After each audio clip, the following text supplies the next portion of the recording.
మీ business ఏదైనా మీ ఊర్లో promotion చేయాలంటే అది సుమన్ టీవీతోనే సాధ్యం. ఇప్పుడే సంప్రదించండి.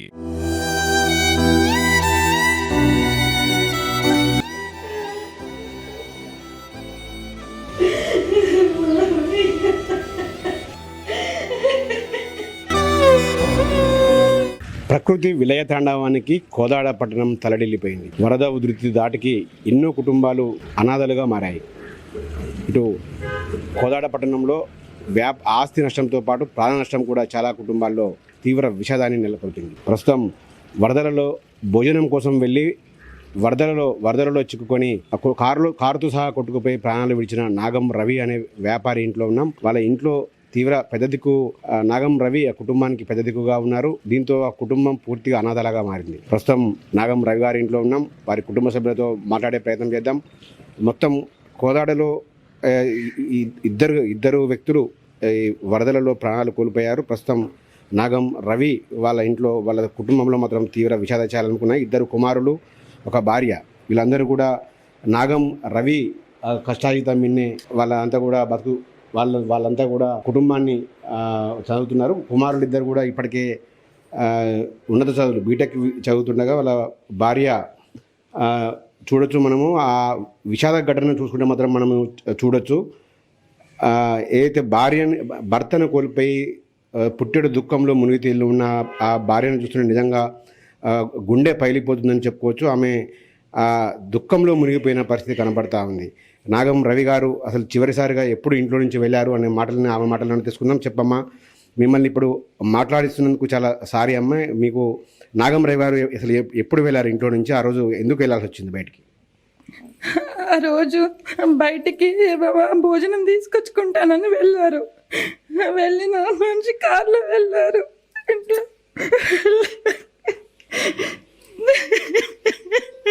నన్ను ప్రేమగా చూసుకుంటాడు.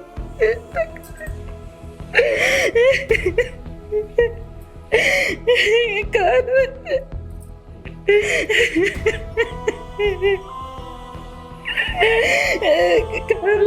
భోజనం తెచ్చుకుంటానని వెళ్ళారు. వెళ్ళిన మనిషి ఇంకా ఇంటికి తిరిగి రాలేదని నేను హైదరాబాద్లో ఉన్నా. పిల్లగాళ్ళు కూడా ఫోన్ చేస్తే ఫోన్ స్విచ్ ఆఫ్ అని వస్తుంది. తర్వాత ఉదయం ఈ విషయం తెలిసింది మాకు. పరిగెత్తుకుంటే కోదడ గవర్నమెంట్ హాస్పిటల్ కాడికి వచ్చాం. చూడంగానే అలా అయిపోయాడని మాకు తెలియదు.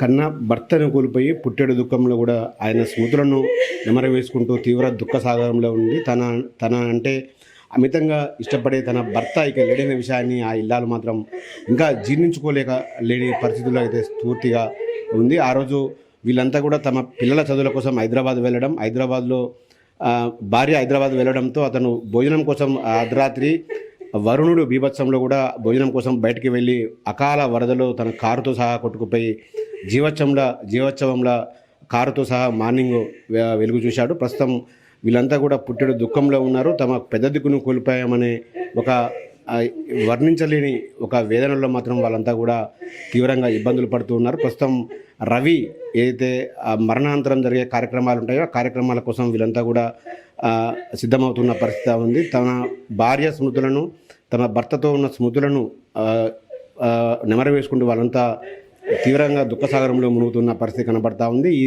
కోదాడలోని అకాల వరదలు కని విని రీతిలో వచ్చిన వరదలు చాలా కుటుంబాల్లో కూడా ఇటువంటి విషాదాన్ని నింపాయని చెప్పుకోవచ్చు. ప్రస్తుతం వాళ్ళ కుమారుడు కూడా ఉన్నారు. చెప్పండి, మీకు ఫస్ట్ ఎలా తెలిసింది ఫాదర్? సో మాకు ఫొటోస్ వచ్చినాయండి. కాల్ చేసి చెప్పారు ఇట్లా మీ డాడీ ఇట్లా అయిందని చెప్పి. మేము అప్పటికప్పుడు హైదరాబాద్ నుంచి వచ్చినాము. సో ఆ పాటికి ఇట్లా పోస్ట్ మార్టం అవి చేసిర్రు, రిపోర్ట్స్ అవి చేసిండ్రు అలా. సో వచ్చినాక తెలిసింది. డాడీ చివరిసారి ఎప్పుడు మాట్లాడారు మీతో? నాతోటి పోయిన వారం మాట్లాడిండు. ఇట్లానే దీని గురించి ఇట్లా హైదరాబాద్కి వస్తాను అది అనుకుంటా మాట్లాడిండు. మా తమ్ముడితో మాట్లాడతాడు, రెగ్యులర్గా మాట్లాడతాడు మా తమ్ముడితోటి. మా తమ్ముడితో కూడా మా తమ్ముడు బయటకు పోయే పని మీద ఉంటే మాట్లాడిండు. మా తమ్ముడితో బయటికి వెళ్ళేసి వచ్చిండు. ఇటువంటి ఇన్సిడెంట్ మీ కుటుంబానికి ఎంతవరకు నష్టం? చాలా నష్టం అండి. అతనే మొత్తం, మా డాడీ మొత్తం చూసుకుంటాడు. మొత్తం అన్నీ ఆయనే చూసుకుంటాడు కాబట్టి చాలా ఇది మా డాడీ చివరిసారిగా వారం రోజుల క్రితం మాట్లాడాను. తన తమ్ముడితో రెగ్యులర్గా మాట్లాడతాడు, తనతో అప్పుడప్పుడు మాట్లాడతాడు అని కూడా పెద్ద కుమారుడు చెప్తున్నారు. తన డాడీ లేడనే ఒక విషయాన్ని మాత్రం వాళ్ళు జీర్ణించుకోలేకపోతున్నారు. మా డాడీ కోల్పోవడం, ఈ అకాల వరదలు మా డాడీని కోల్పోవడం మా కుటుంబానికి తీరని లోటుగా వాళ్ళైతే చెప్తూ ఉన్నారు.